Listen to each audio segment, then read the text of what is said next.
In this video, we're going to install and configure the MetaMask Chrome extension. We're going to use this extension to interact with not only the Ethereum network, but it's also going to be used by the different applications that we create as kind of a portal for our users to somehow send money or store data or do whatever else is that we require. So let's walk through the installation process. I'm inside of my Chrome browser. Remember, right now, you really need to be running Chrome. There's one or two other browsers that work with MetaMask, but for right now, I'm going to show you the directions with Chrome. Inside of Chrome, I'm going to open up a new tab, and then I'm going to find the web store. So here's web store right here. From the web store, we're going to search for the words MetaMask, like so. We should see it being one of the first results here, and you can recognize it by the little fox icon that they like to use. I'll click Add to Chrome on the right-hand side, and then Add Extension on the window that pops up. The extension itself is very small, so it should install itself very quickly. I'm going to close the two windows that we were just working with. You'll now see a new icon to the right of your URL bar inside of your browser. If we click it, that'll open up the MetaMask UI. The first thing we get prompted with is a couple of privacy notices and terms of use and all this good stuff. So we'll scroll through it. If you want to, you could certainly read it. Once we go through both of those, we then get prompted to enter a new password. By entering a password right here, we are creating a new Ethereum account. This account will allow us to send and receive money, and it will also in the future allow us to deploy smart contracts that we create. We're going to be creating several accounts throughout this course, so this is just going to be the first of many accounts we create. You can go ahead and enter a password here, and then we'll click on Create. So I'm going to enter a password, and I'll click Create.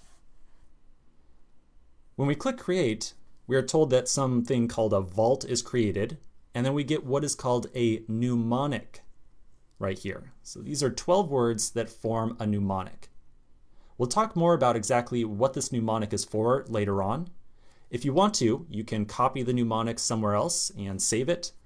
We will, like I said, be creating many other accounts throughout the course, so you don't have to save this just yet if you don't want to. So I'm going to say, okay, I've copied it, whatever. After that, we come to the main screen of MetaMask, and we're going to get a lot of experience at this screen. At the top left-hand side, you'll find a drop-down that says Main Network. So remember, just a moment ago, we were talking about how there are many different Ethereum networks out there.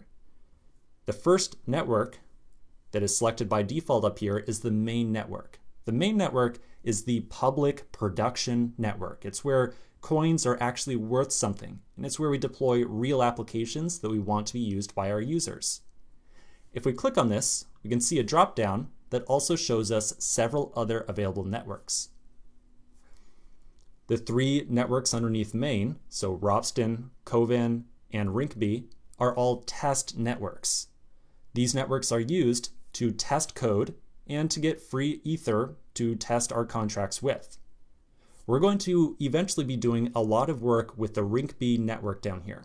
So this is where we are going to be deploying a lot of test contracts that we write, and we'll also use it for a lot of other purposes as well.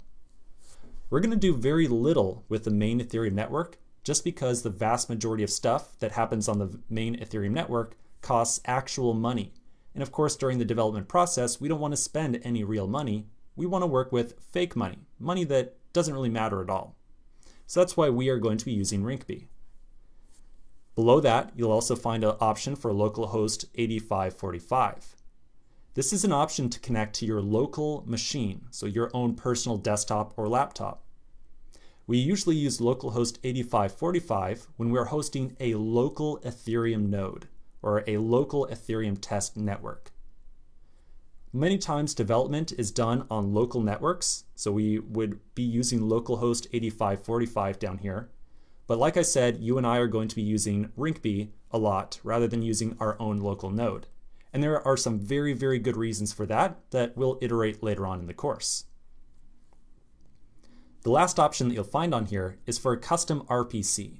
This essentially allows us to connect to some remote network at some custom address.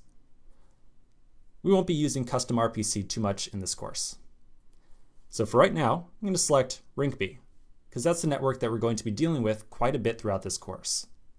All right, let's take a pause right here.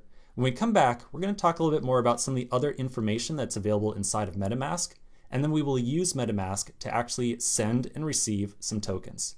So quick break, and I'll see you in just a minute.